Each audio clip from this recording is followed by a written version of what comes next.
Muy buenos días.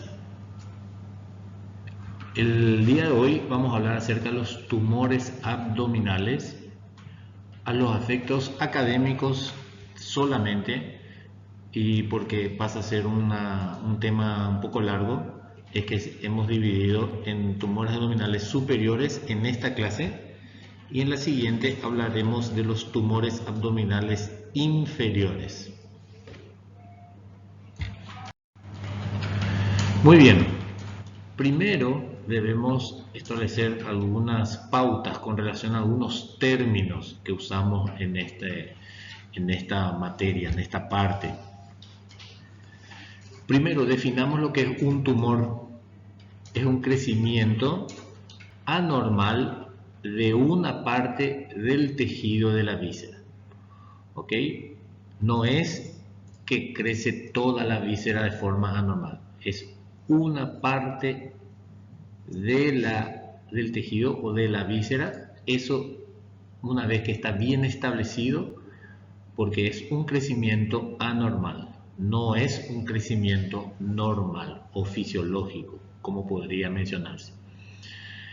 Entonces, redondeando, tumor es cuando ya sabemos que ese tejido tiene, una parte de ese tejido tiene un crecimiento anormal. Con relación a la tumoración, no hablamos como que sean sinónimos, porque aquí, si bien es cierto, es un crecimiento anormal, pero la cual no necesariamente el examinador puede confirmarlo, a diferencia del tumor que sí está confirmado. Uno puede palpar una tumoración en la cual está mencionando que siente un crecimiento anormal. En cambio, al establecer que palpa un tumor, entonces, o que ese paciente tiene un tumor, es porque ya está absolutamente definido. También más así podríamos establecer de que es sinónimo con tumoración, porque aquí sí hablamos que la masa es un bulto, que por las características, y aquí sí hablamos palpatorias, uno de los elementos semiológicos es a la palpación, puede no necesariamente definirse como un tumor. ¿Ok? Generalmente la masa involucra partes de una víscera que tienen un crecimiento anormal, como por ejemplo en un proceso inflamatorio en la cual es parte de una víscera y parte de otra víscera como consecuencia del mismo, entonces pueden formar una tumoración o una masa. Eso hay que aprovechar en el idioma castellano que tenemos esta palabra específicamente dotándole de ese significado desde el contexto de una maniobra palpatoria en la cual se identifica una parte, un segmento generalmente que involucra más de una víscera de crecimiento anormal. Por eso generalmente hablamos de que es un bulto, algo que todavía no está del todo identificado. La mayoría de las veces involucra más de una víscera. En cambio, el tumor, una vez más repito, ya hablamos del mismo cuando está absolutamente definido. En cambio, estos dos términos es cuando no necesariamente podemos definirlo. Otro término, nódulo. El nódulo sí, aquí ya vemos que es un tumor porque está absolutamente definido, cuyo tamaño no va más allá de 2 centímetros de diámetro. Generalmente los nódulos son de forma redondeada. En la mayoría de las veces pueden ser de 2, 3 también puede ser, y menos. La mayoría de las veces no suele haber nódulos grandes de mayor tamaño, y la connotación que se le da al mismo del nódulo es de esa forma redondeada, tamaño 2, 1,5 centímetros, 1 centímetro, y de consistencia sólida. En cuanto al quiste, también ya definimos que es un tumor bien definido, pero la diferencia entre el quiste con el nódulo es el contenido, que es líquido. Aquí sí ya sabemos la característica del quiste. También el quiste puede, a diferencia del nódulo, ser mucho mayor. Aquí la connotación es solamente el contenido. Generalmente los quistes tienen una pared bastante bien definida, límites muy bien precisos. El tamaño pueden llegar a ser, pueden ocupar toda la cavidad abdominal, pero semiológicamente a la palpación sí podemos encontrar algunas diferencias que la práctica nos va a ir diciendo esto que palpamos puede ser de contenido líquido. En cuanto a la visceromegalia, es el aumento de tamaño de la víscera, similar obviamente al tumor, pero con mantenimiento de su propia arquitectura. Visceromegalia aumenta de tamaño toda la víscera, por ejemplo el bocio, ¿verdad? Entonces no hay una tumoración, no hay un tumor dentro del bocio. Efectivamente es aumento, pongo como ejemplo nada más. Entonces la diferencia está en que es toda la víscera, en cambio el tumor es parte de la víscera. Ahora bien, con relación a la localización, como son de tumores abdominales, de localización en general de los tumores abdominales, puede ser que sean de la pared abdominal. En estos casos son pocos, pero son generalmente los que involucran tejido celular subcutáneo, tejido adiposo, muscular, y el resto ya son los intracavitarios que están dentro de la cavidad abdominal. Por detrás de la misma está el peritoneo parietal posterior y lo que está por detrás de las vísceras retroperitoneales, que está en una clasificación de acuerdo a dónde asientan los tumores. Ahora bien, hablamos mucho de las hernias y de las eventraciones, en las cuales podemos decir que efectivamente el defecto de la pared abdominal hace con que la víscera que está en la cavidad abdominal protruya a través de la pared abdominal. El déficit no es dentro del déficit, el problema está en la pared abdominal, pero no hay un tumor allí, hay una apertura anormal que hace con que la mayoría de las veces, a través del aumento de la presión intraabdominal, protruya a través del mismo las vísceras intraabdominales. ¿Ok? Las retroperitoneales, por su localización, inclusive pueden atravesar, digamos, más que atravesar, proyectarse hacia la pared abdominal anterior. Se pueden ver a la inspección porque se puede deformar sin ningún problema y se palpan las mismas con ciertas características que es objeto de la presente clase, que vamos a ir hablando a través de las mismas.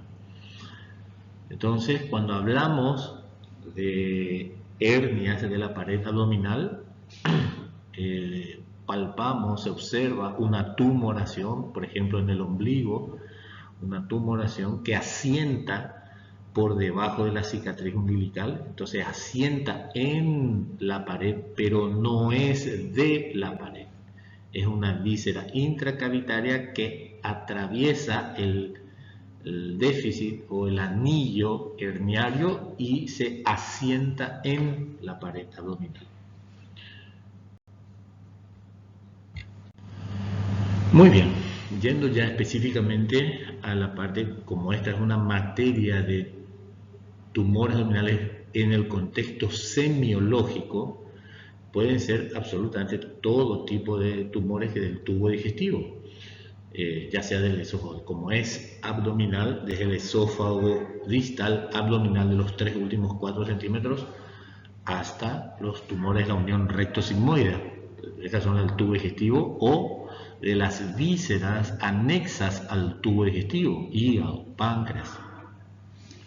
O bien, el bazo también, o bien pueden ser de otras retroperitoneales de otras estructuras no relacionadas al tubo digestivo, como por ejemplo riñón, tejido mesenquimatoso que van creciendo, y eso puede generar tumoración o tumor específicamente. Entonces, en cuanto al interrogatorio, es absolutamente, esta parte es un poquitito árido de explicar. La intención de esta clase es orientar cómo un paciente podría tener eventualmente algún tumor, pero está absolutamente relacionado a la localización de la víscera y los síntomas que pudieran presentar. Siempre en el interrogatorio tenemos que ver el periodo transcurrido entre el inicio de los síntomas y la consulta. Si es de larga data, o sea, es crónico, varias semanas o meses, y en cambio puede ser que sea de 12 horas, más bien 24, 36 horas, 48 horas. Ahí sí estaríamos más ante la posibilidad que sea una masa palpable si es que posteriormente al examen físico se determina de que hay una tumoración o una masa, porque recordemos que en el interrogatorio es muy difícil en esta área determinar si hay o no hay un tumor. En cambio, el examen físico, la palpación es el elemento más importante para poder determinar si es que hay o no a través de la misma en cualquiera de las regiones del abdomen. Como en este caso de superiores, ahora estamos hablando de los tumores que asientan en la región supraumbilical. Entonces, si es que es crónico, pensamos más que podría ser de naturaleza maligna. En cambio, si es agudo, como les mencioné, algunos días nada más, puede ser que sea antes que un tumor, una masa, una tumoración, que sea en el contexto de una inflamación, de un proceso inflamatorio, y es como consecuencia del mismo que se genera dicha masa que se encuentra a la palpación. También acotada a estos síntomas, la presencia de dolor, ¿verdad? Generalmente los tumores de las vísceras en el contexto de cronicidad, al inicio y mucha parte del tiempo de la evolución no generan dolor, sino generan en la parte muy final de la misma. Entonces ahí sí es importante, pero ya están presentes otros síntomas y la evolución de cronicidad es importante. Si es que hay dolor en el contexto de una patología aguda, probablemente sea la causa que origina todo el problema, el proceso inflamatorio, entonces el dolor pasa a ser el elemento principal. Después, en cuanto a que el paciente puede presentarnos y puede decir, y esta es la parte, digamos, menos complicado, más fácil, cuando el paciente mismo dice, doctor, aquí tengo, en esta parte de mi barriga siento que me crece, aquí palmo, las veces que me aprieto, aquí siento como que hay algo en mi barriga. Entonces eso en ese contexto es mucho más fácil cuando el paciente viene y te dice que ese es el motivo de consulta inclusive. Ahí es más, digamos, como para pensar ya de entrada de que estamos ante la posibilidad de que el paciente presente un tumor. Después están los síntomas absolutamente específicos que van a estar y están en directa relación a los órganos involucrados. Si es un tumor, efectivamente, de esófago distal, entonces va a tener una cierta característica muy diferente si es un tumor de colon izquierdo o si es un tumor de colon derecho. Entonces esos síntomas están necesariamente ligados a la víscera afecta. Si es un tumor retroperitoneal, probablemente esto ya sea la causa que origina La consulta ya es el motivo de consulta, que siente un crecimiento de algo en su barriga. También los síntomas acompañantes necesariamente acompañan a los síntomas específicos, ¿okay? Y puede eventualmente haber cambios en los hábitos fisiológicos, los actos urinarios o actos, principalmente del tubo digestivo, acto defecatorio para los tumores del colon izquierdo o del colon derecho pueden estar modificados. Entonces el interrogatorio nos puede llevar a pensar que el paciente puede tener algún tumor, pero esto no quiere decir de que lo tenga, sino que el examen físico nos puede ayudar si es que efectivamente encontramos la palpación de ese tumor. Entonces, posterior al interrogatorio, obviamente venimos al examen físico, y en esta parte es la más relevante en esta materia, que son los tumores, ¿verdad? Entonces, siempre iniciamos con la inspección. Posteriormente, si es un cuadro en general, la secuencia después de la inspección es la palpación para efectivamente procesos crónicos. Algunos, si son procesos agudos, pasamos directamente a la auscultación, luego percusión y dejamos por último la palpación. O en los procesos crónicos estamos la inspección, posteriormente la palpación, percusión y por último la auscultación. Vamos a seguir este esquema en la cual a la inspección recordemos que tenemos una inspección estática y una inspección dinámica. En la inspección estática ya podemos ver si es que hay alguna deformidad, obviamente en el andar supramesocólico, en el andar supraumbilical, porque es lo que estamos hablando en esta parte de la división, porque después vamos a ver en los inferiores por debajo del ombligo, pero cuando examinamos al paciente vemos como un todo. Siempre tenemos que buscar cicatrices operatorias, ¿okay? Porque a través de las mismas puede haber alguna deformidad, en las mismas puede ocasionar una deformidad y puede haber un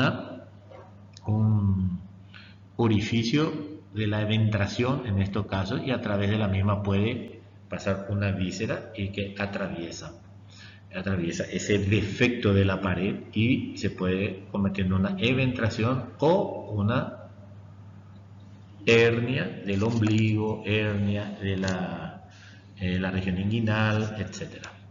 ¿Okay? La inspección dinámica obviamente ayuda y hace con que en los casos de defecto de la pared, cuando hay un anillo herniario o eventrógeno, el aumento de la presión intracavitaria hace con que las vísceras se desplacen a través del defecto, a través del anillo, y pueda atravesar desde la cavidad hasta la pared y asentarse en la pared, y ahí es lo que puede convertirse en una tumoración como consecuencia de una inspección, como consecuencia del movimiento indicado por el médico para que haga maniobras de Valsalva.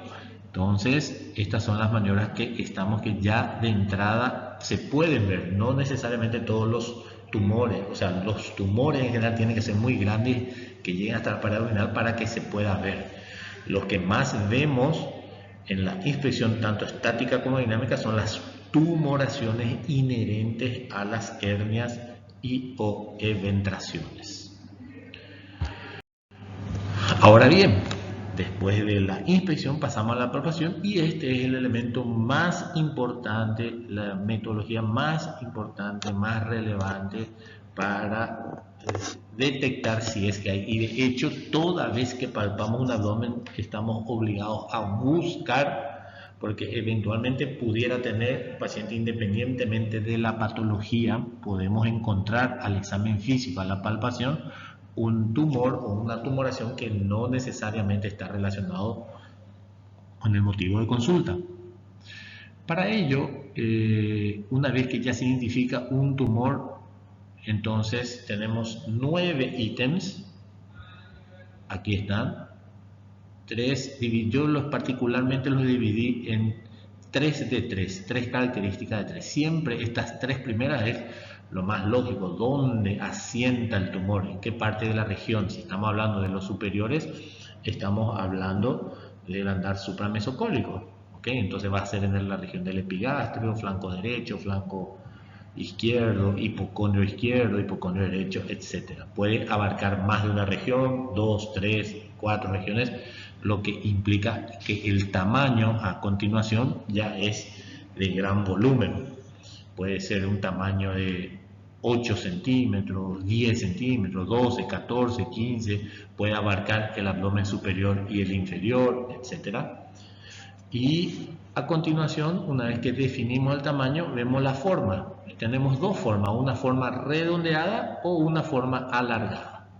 ¿Okay? La forma redondeada, entonces hablamos del diámetro aproximadamente de tanto, y si es alargada, entonces hay un eje que puede ser el eje de la tumoración vertical, puede ser diagonal o puede ser horizontal. Entonces se dice el eje mayor es de aproximadamente tanto, pues 8, 9, 6, eje mayor, y un eje menor de 3, 4, etc. Una vez que ya sabemos dónde está el tamaño y la forma, entonces nos vamos a las características más inherentes al tumor. Entonces, tiene buenos límites, se identifica todos los límites del mismo, ya sea al límite a nivel proximal, medial, o sea, proximal, medial, distal y lateral. Entonces podemos identificar que puede ser de que los proximales no estén del todo identificados, y así sí los límites distales y laterales. Por ejemplo, una vez que ya sabemos los límites, vemos la superficie, más que ver, sentimos la superficie, si es una superficie lisa o rugosa o con muchos nódulos. La consistencia es la misma, como les había mencionado anteriormente, la consistencia puede ser líquida o sólida, la mayoría de las veces son sólidas. Cuando tenemos una cierta tensión y la palpación de las mismas, una vez que la experiencia haya palpado varias veces, podemos pensar de que puede ser un quiste. Y por último están 3 factores inherentes a la movilidad. Esto mencionamos a la movilidad propia del tumor. Si tiene movilidad propia, para eso agarramos en la mano y hacemos movimientos para ver si es que para sentir si es que se mueve. Y lo otro, al ser del abdomen superior nuevamente, entonces puede haber una movilidad relacionada con los movimientos respiratorios. Entonces le pedimos al paciente que haga maniobras de inspiración profunda, y esa movilidad puede hacer que acompañe los mismos. O sea, tiene movilidad propia o sin movilidad propia, y que acompaña los movimientos respiratorios. El otro ítem, dolor provocado. En la palpación uno ya se puede dar cuenta, apenas palpa en la región donde está el tumor, si tiene el dolor, y pasa a ser a veces el primer ítem dentro de todo esto. ¿Por qué? Porque el interrogatorio mismo ya pudo haber determinado que eso que tiene el paciente, que ha sido probablemente el motivo de consulta, que es el proceso inflamatorio, sí, ya sea dolor provocado tanto por la palpación, o también ya puede estar con dolor espontáneo en nuestro paciente.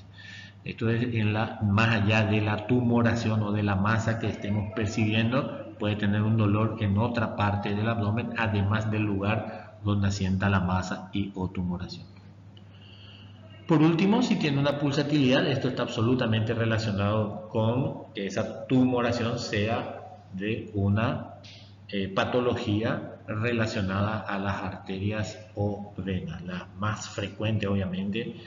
Por eso la pulsatilidad en el contexto de un aneurisma de alguna arteria, y las más importantes que podemos palpar en el abdomen son los aneurismas de aorta, también los aneurismas de las arterias ilíacas. Eso no es tan común, en cambio sí se pueden palpar los aneurismas. Entonces ahí, inclusive cuando los aneurismas que se palpan, lo más importante es la pulsatilidad de la misma, y eso pasa a ser más relevante y posteriormente se hace inclusive el resto, porque llama poderosamente la atención cuando uno palpa, digamos, deprime el abdomen y encuentra una pulsatilidad, es bastante característico.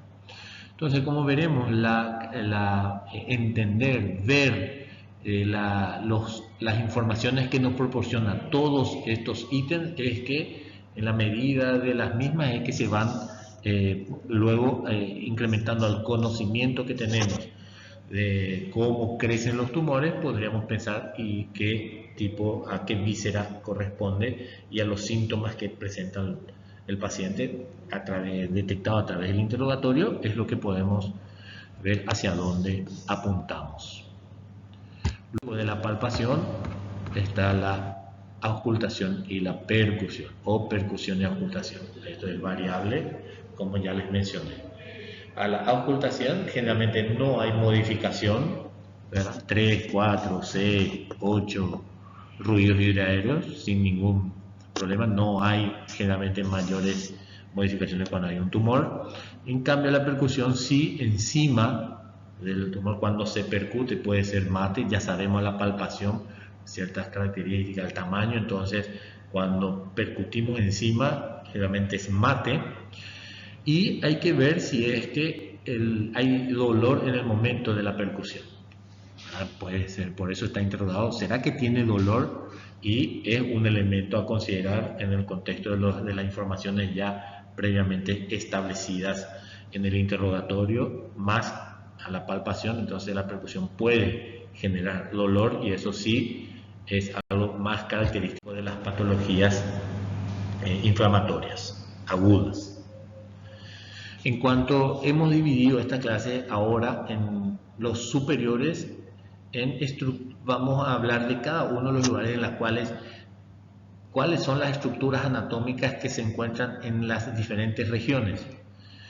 Y posteriormente los tumores que podríamos encontrar si es que palpamos a qué víscera podría corresponder. Entonces, en el epigastrio tenemos la estructura anatómica del epíplomo mayor, colon transverso, no hay dudas, estómago, lóbulo izquierdo del hígado, duodeno, páncreas, aorta, ¿okay? La primera porción del duodeno, ¿sí? ¿Por qué? Porque es una víscera intracavitaria, luego el duodeno ya pasa a ser retroperitoneal, pero eso ya no palpamos. Los tumores de duodeno también hay que entender que son muy raros y generalmente no es que crecen de forma exofítica como para que se puedan palpar. Páncreas también, vamos a ver posteriormente, y la aorta, como les mencioné previamente, puede estar afectado a través de un aneurisma. Entonces, ¿cuáles son las patologías que asientan que podrían generar en el epigastrio? Obviamente, si está el estómago, el tumor gástrico, tumor del lóbulo izquierdo del hígado, tumor de colon transverso. Y aquí sí hablamos del páncreas cuando hay un edema, una necrosis, una pancreatitis necrohemorrágica, se puede palpar generalmente ahí una masa. Posteriormente puede haber un pseudoquiste o un quiste de páncreas, tienen que ser muy grandes esto porque es una víscera que se encuentra en el retroperitoneo y tiene que crecer mucho para que se puedan palpar. Después están los tumores retroperitoneales, que en el epigastrio es más raro, estos son tejidos mesenquimatosos, ¿verdad? Entonces, no, digamos, es más absolutamente raro. Generalmente, si hay en el epigastrio un tumor mesenquimatoso es porque ha venido del lado derecho o del lado izquierdo y llega también al epigastrio. Siguiendo con el esquema de qué estructura anatómica tenemos en el flanco derecho, hígado, vesícula, colédoco, aquí hipocondrio derecho y flanco derecho, ojo, para hacerlo mucho más simple, no vamos a dividir en toda la estructura. Ok, ángulo hepático del colon, ¿verdad? Todas estas del lado derecho, y el retroperitoneo sí, aquí en esta parte ya adquieren importancia por las características, lo mismo porque estos tumores, un tumor de riñón se puede palpar, puede crecer hacia la parte de la cavidad abdominal anterior, hacia la pared abdominal anterior, se proyecta a través de la pared abdominal lateral, aumento del tamaño de las glándulas suprarrenales derecha, Y aquí sí, tejido mesenquimatoso, tejido venoso, muscular, adiposo, neuronal, vascular, etcétera. Todas estas estructuras pueden crecer, generar los tumores que ahora vamos a hablar a continuación de estas estructuras, ¿verdad? El tumor hepático, como dijimos, patología para el hipocondrio derecho y flanco derecho, tumor hepático, pueden crecer, se pueden palpar. Si bien es cierto, la mayor parte del hígado se encuentra en la parte de lo que correspondería a la parrilla costal, pero cuando crece se proyecta hacia distal. Quiste hepático pueden crecer mucho, se pueden palpar. Ahora bien, aquí con relación a la vesícula palpable, en el signo Courvoisier-Terrier, ¿verdad? Eso generalmente en un paciente que tiene un cáncer de páncreas, entonces el signo Courvoisier-Terrier es el aumento de tamaño de la vesícula como consecuencia de que la bilis no pasa, entonces el paciente está ictérico, ¿verdad? Entonces se habla de una tumoración o un tumor papal en hipocondrio derecho que corresponde a la vesícula, pero generalmente hoy en día ya debemos mencionar que es una vesícula palpable y no es un tumor porque es más bien una visceromegalia o aumento de tamaño de la vesícula. ¿Okay? No es un tumor en el signo Courvoisier-Terrier. Puede haber un plastrón vesicular, obviamente una masa que corresponde a un plastrón por las características clínicas inflamatorias. Puede haber un tumor vesicular que se puede palpar perfectamente. Y aquí, como les mencioné, los tumores retroperitoneales ya comienzan a ser importantes. También, ahora, siguiendo la misma estructura en el hipocondrio izquierdo, en el flanco izquierdo, se encuentra el vaso, ángulo esplénico del colon, retroperitoneo, ¿verdad? Y aquí hay menos vísceras que afectan y por ende también menos chances de encontrar tumores. Aquí el riñón izquierdo, lo mismo que en el lado derecho, la glándula suprarrenal izquierda, tejido mesenquimatoso del lado izquierdo, proyectándose desde la pared abdominal lateral izquierda hacia la pared abdominal anterior izquierda. ¿Cuáles son las patologías? Pueden haber un tumor de colon transverso, principalmente en el ángulo esplénico se pueden palpar. Los tumores de vaso, si bien es cierto, no son frecuentes, se pueden palpar. Aquí también no confundir con la esplenomegalia, que es lo que siempre buscamos, buscamos la visceromegalia. Si es que está aumento de tamaño del vaso o se palpa el vaso, no necesariamente eso es un tumor, sino es el aumento de tamaño de la víscera en general. Los tumores de colon izquierdo, colon descendente, también en hipocondrio izquierdo y en la región que se proyecta con el que, si bien es cierto, es posterior, pero lo mismo, pueden ir proyectarse hacia la parte anterior. ¿Okay? En el flanco, principalmente, estamos hablando del flanco izquierdo. Y también, ya como mencionamos, los tumores retroperitoneales. Como vieron, hicimos aquí lo que eventualmente sería la región del mesogastrio en su unión con el epigastrio, similares al epigastrio, no hay mayor diferenciación, más allá de que podría haber algunas hernias de la pared abdominal, como les mencioné previamente, que es una tumoración, pero que es una víscera que se proyecta hacia un defecto, que se proyecta hacia la pared abdominal por un defecto de la misma. Entonces eso no es un tumor, sino es una tumoración componente a través de que no es de la pared, sino es que es a través de la misma. Entonces, ¿qué método auxiliar de diagnóstico?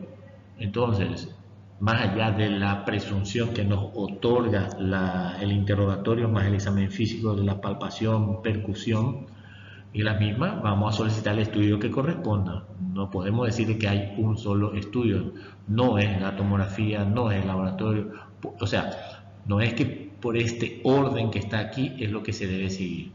El método auxiliar está relacionado con la patología y el momento de la realización de la misma dependerá del cuadro clínico, absolutamente del cuadro clínico. Si el paciente tiene una tumoración palpable en el colon derecho, hacia el colon derecho, que podría corresponder y es en la región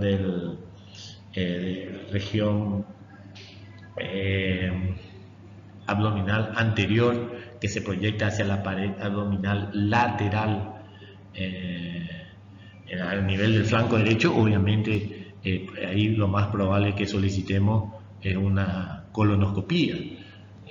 Si pensamos en que puede ser una apendicitis aguda, un plastrón que corresponde a un plastrón, vamos a solicitar probablemente una ecografía primero. En todo le vamos a solicitar laboratorio. Si es una pancreatitis aguda, probablemente leve, que se palpa una masa desde allí, solicitemos amilasa, dosaje amilasa, más el cuadro clínico llegamos, o eventualmente vamos a ver un ataque. O sea, con eso estoy diciendo que todos estos estudios pueden ser de acuerdo, o uno solo de ellos, o es absolutamente variable de acuerdo a la patología. Bueno, después aquí tenemos como ejemplo un paciente que a la inspección ya se ve como hay una saliencia aquí, ¿verdad? Y a la inspección, esta maniobra a la inspección estática, aquí aparentemente también que se proyecta, esto es el andar, estos son los tumores supraabdominales, esto es a la inspección nada más, como ya hay algo que se proyecta, aquí no hay cicatriz operatoria, entonces esto a la inspección ya tenemos una idea y la palpación nos va a otorgar cuáles son las partes que están afectadas. Aquí está afectada aparentemente epigastrio, mesogastrio, se proyecta probablemente hacia el flanco izquierdo y otra foto lastimosamente no tengo del lado derecho, pero sí estaba afectado el hipocondrio derecho y el flanco derecho y probablemente se proyecte hacia la fosa ilíaca derecha. O sea, todo esto es lo que uno tiene que tener en cuenta, la información que nos provee el examen físico, la cual pasa a ser, en términos de esta materia de semiología, la más importante es la información que nos provee la palpación. Bueno, eso es lo que tengo para hablar de los superiores y en la siguiente clase hablaremos de los tumores abdominales inferiores.